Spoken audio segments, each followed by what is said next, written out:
Hey, what's up, everyone? I want to welcome you guys to another episode of Here's What I Think with your host, Charles Tabansi, where we discuss everything from current events, economics, politics, and how it all relates to business and life. And today we have a hell of a show in store for you guys. Before we get into it, please make sure you like the video and subscribe to the channel. Well, folks, the results are out, and Donald Trump is the new 47th president of the United States.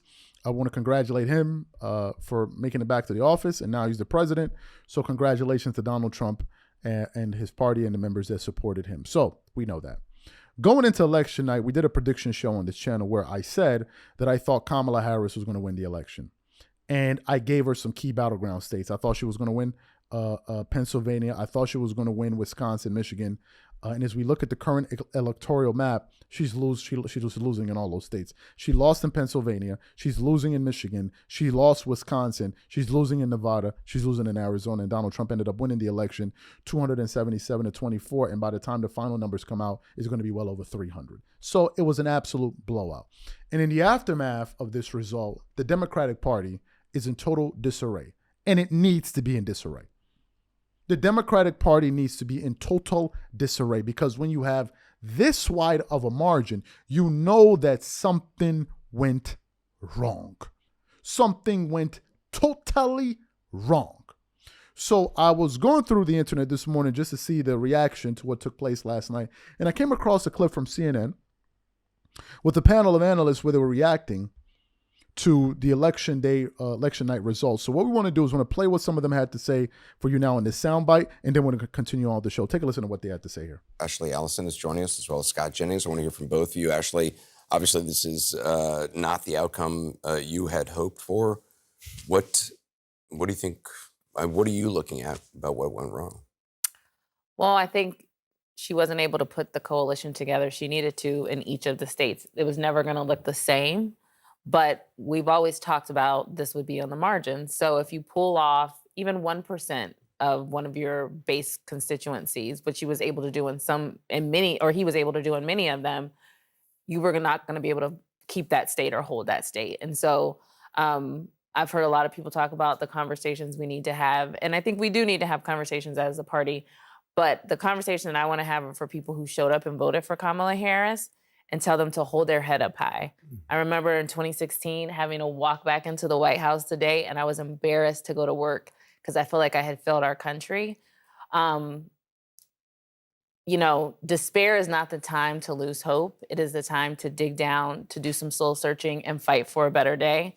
Many of the communities that are most vulnerable and that are really afraid right now, the trans community, immigrants, people of color, even if there's polling or outcomes that are showing that some people of color voted for Donald Trump, you're worthy, you're visible, you're not alone.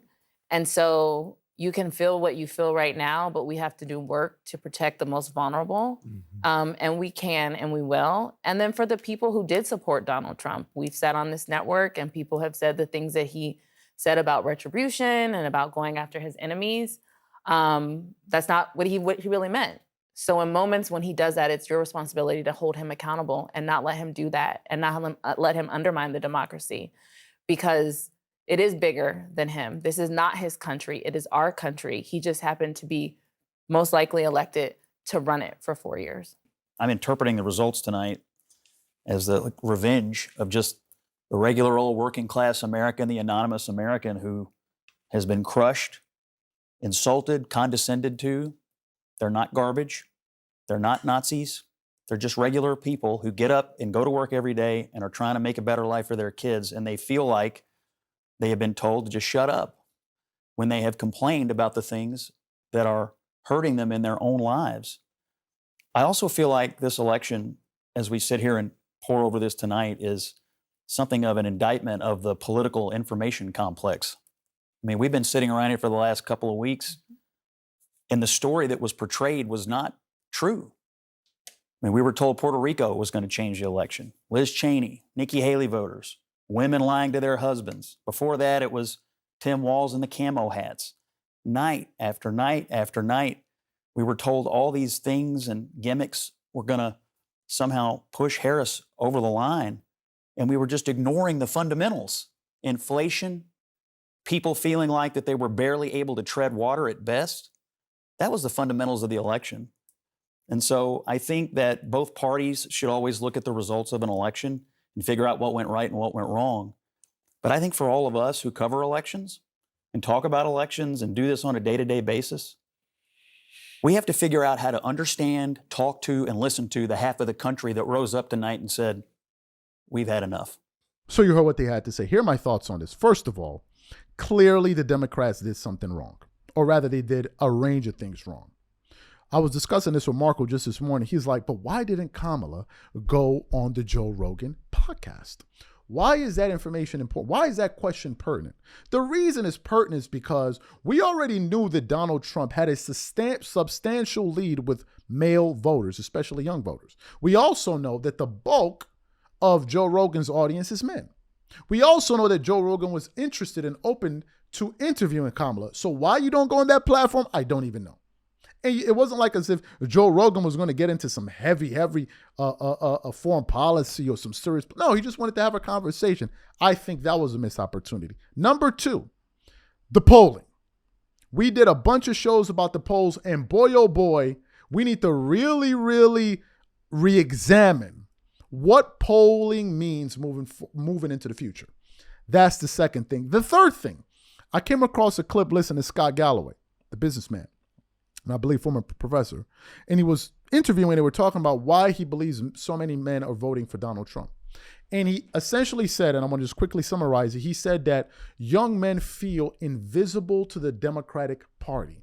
That is a problem. It is a problem of the Democrats, and it's a problem that the Democratic Party needs to address. I thought Kamala was going to win. I was leading her direction. But there were a lot of things about the Democratic Party that I just don't understand. I don't understand why they do some of the things that they do. I don't understand. It wasn't like as if, oh, I'm all this or I'm all that. No, I can look at issues from various angles. That's why I said I'm center leaning right. There were a lot of things I didn't understand. What is this over excessive push to push men away? I don't understand that. I didn't understand that. What is this? And I think the number one issue that cost Kamala the presidency, and I think this was it, I think it was the immigration issue. I'll give you guys an insight to why. I heard something yesterday from a creator, and I was like, I never really viewed it this way. Maybe it's because I'm not living in the States right now, but I will be moving to the States next year, to a southern state. I'm not going to tell y'all the state, but it starts with a T. Y'all figure it out. It's quite obvious. I already said it. But anyway. And this guy, he was reacting to LeBron James endorsing Kamala Harris. And I was like, what kind of nonsense is this guy saying? So I clicked on the video. And the guy said, how could LeBron endorse Kamala when the immigrants are coming here and taking the opportunities from Black Americans? I was like, oh, wait a minute. Maybe some of the Black Americans have issues with the immigrants because of some of the things that they're getting over them.